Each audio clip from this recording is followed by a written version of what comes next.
Ecuación de Bernoulli, deducción. Tenemos un tubo por el que circula un fluido, el cual tiene dos secciones transversales distintas. Vamos a observar durante un tiempo t el movimiento simultáneo del fluido en ambas secciones.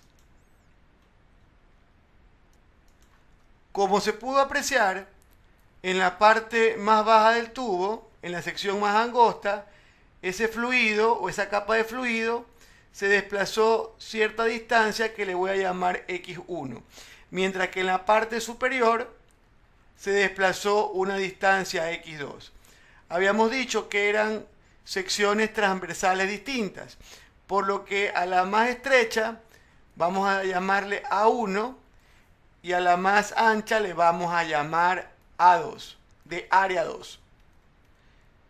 En ambos casos he desplazado la misma cantidad de volumen de líquido. ¿Qué es lo que hace o qué es lo que causa que el fluido esté en movimiento?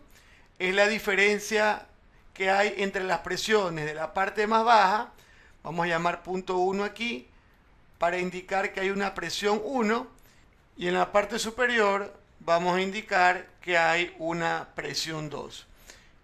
Entonces, esta presión 1 se transmite al fluido a través de una fuerza que le vamos a llamar fuerza 1. Es la que impulsa el fluido.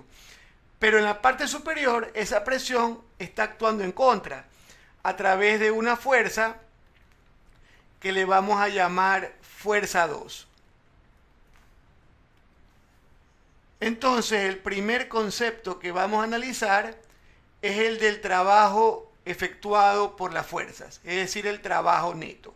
Hay un trabajo neto efectuado sobre el fluido, que va a ser igual al trabajo que hace la fuerza 1, que es la que mueve el fluido, menos el trabajo que hace la fuerza 2 porque está en contra.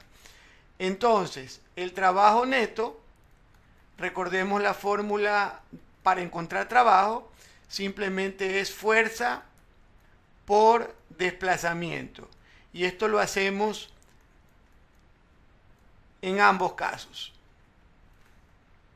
Es importante indicar la relación que hay entre la presión, la fuerza y el área.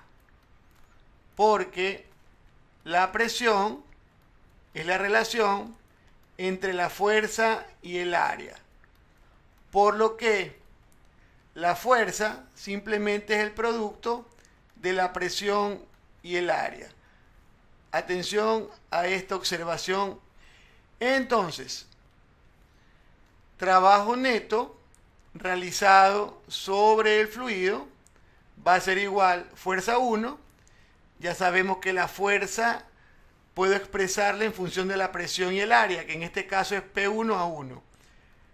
P1 por A1, esto sería la fuerza, por X1, que es el desplazamiento, menos la presión 2 por el área 2, estamos encontrando la fuerza 2 en función de la presión y el área, esto es fuerza 2, y esto por X2.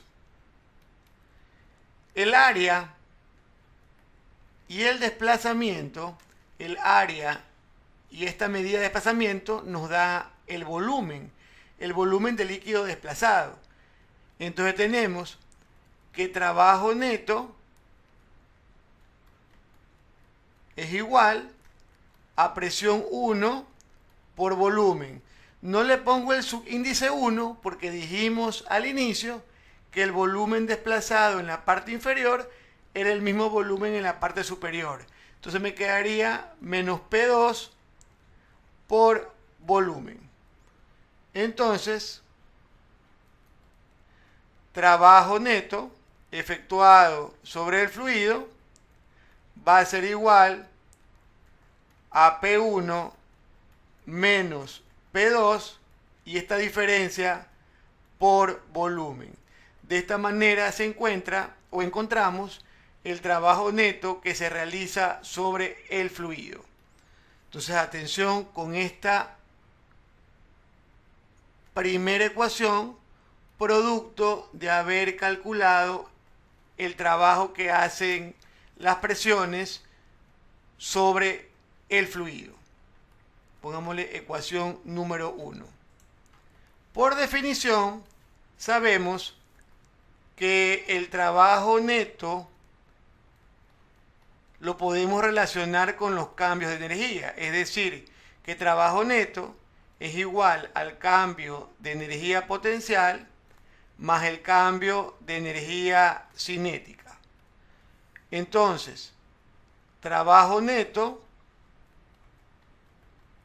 es igual cambio de energía potencial final menos energía potencial inicial, más cambio de energía cinética final menos energía cinética inicial. ¿Por qué hablamos de un cambio de energía potencial? Porque las secciones del tubo están en dos niveles de altura distintos. ¿Por qué hablamos de un cambio de energía cinética? Porque la velocidad con la cual fluye el líquido en la parte inferior es diferente a la velocidad con la que fluye en la parte superior. Por eso hablamos de un cambio de energía cinética. Entonces, el trabajo neto va a ser igual energía potencial final, masa, gravedad, y vamos a ponerle Y2, indicando pues que esta posición 2 está a cierto nivel del piso, que ya mismo lo indicaremos con otra figura, menos la masa por gravedad por la altura a la que se encuentre la sección 1 con respecto al piso, más 1/2 de la masa por la velocidad del líquido en la sección 2 al cuadrado, menos 1/2 de la masa por la velocidad del líquido en la sección 1 al cuadrado. Entonces, para entender mejor el significado de estas posiciones y estas velocidades, pasemos a la siguiente página para poder identificar en el tubo posiciones y velocidades. Entonces, cuando dijimos altura 2, vamos a imaginarnos que tenemos el nivel del piso, el cual sabemos que es nuestra referencia 0, y aquí indico altura del nivel 2. El nivel 2 sería aquí, entonces aquí hablamos de una altura 2. Y acá en la sección más angosta hablamos de una altura 1, es decir, altura con respecto al nivel de referencia que puede ser el piso. Entonces tenemos Y2 y Y1. Velocidad 2 se refiere a la velocidad con la que fluye el líquido en la parte superior, y la velocidad 1, la velocidad con la que circula el líquido en la parte inferior. Entonces habíamos encontrado hace un momento que el trabajo neto era igual a la diferencia de presiones por el volumen. Tenemos entonces que esto es igual a masa, gravedad, altura 2, menos masa, gravedad, altura 1, más 1/2 de la masa, velocidad 2 al cuadrado, menos 1/2 de la masa, velocidad 1 al cuadrado. Cuando se habla de fluidos, no es apropiado referirnos a él a través de la masa, sino que cuando hablamos de fluido, lo más correcto sería hablar de su densidad.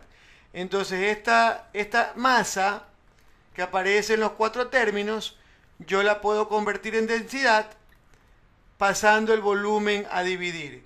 Es decir, el volumen pasa al segundo término y la relación masa sobre volumen se convertiría en densidad.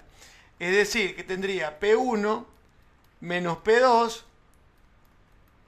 la masa divide para el volumen, me queda densidad, gravedad altura 2 menos, en vez de masa, ya sabemos que el volumen pasó a dividir, densidad gravedad altura 1 más 1/2 de la densidad por la velocidad 2 al cuadrado menos 1/2 de la densidad por la velocidad 1 al cuadrado. Ordenemos esta ecuación de acuerdo a los subíndices. Del lado izquierdo, todo lo que tenga subíndice 1 y del lado derecho todo lo que tenga subíndice 2. Entonces, este P2 pasaría a la derecha y los que tienen el subíndice 1 pasarían a la izquierda. De esta manera me queda que P1, este es el primero que lo paso a la izquierda, más densidad gravedad altura 1 más 1/2 densidad velocidad 1 al cuadrado va a ser igual, pasamos P2 a la derecha con positivo, P2 más densidad gravedad altura 2 más 1/2 densidad velocidad 2 al cuadrado. ¿Qué podemos concluir con el resultado obtenido? Si nos damos cuenta, en ambos casos, sección 1, sección 2, sumo la presión, le sumo esta energía potencial, que el nombre correcto sería energía potencial por unidad de volumen, porque se me formó en el momento que pasé el volumen a dividir. Entonces, energía potencial por unidad de volumen más energía cinética por unidad de volumen de la sección 1 da lo mismo si yo repito la suma, pero con los datos de la sección 2.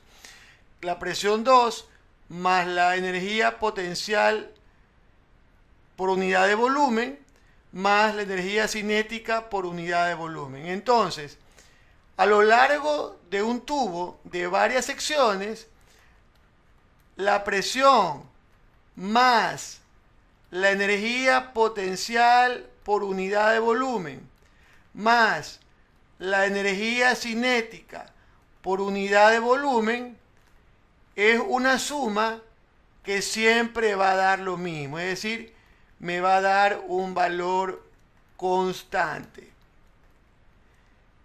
Si yo hago esa suma de energías en cualquier posición del tubo, la suma es constante. Y a eso se refiere la ecuación de Bernoulli. Muchas gracias por su atención.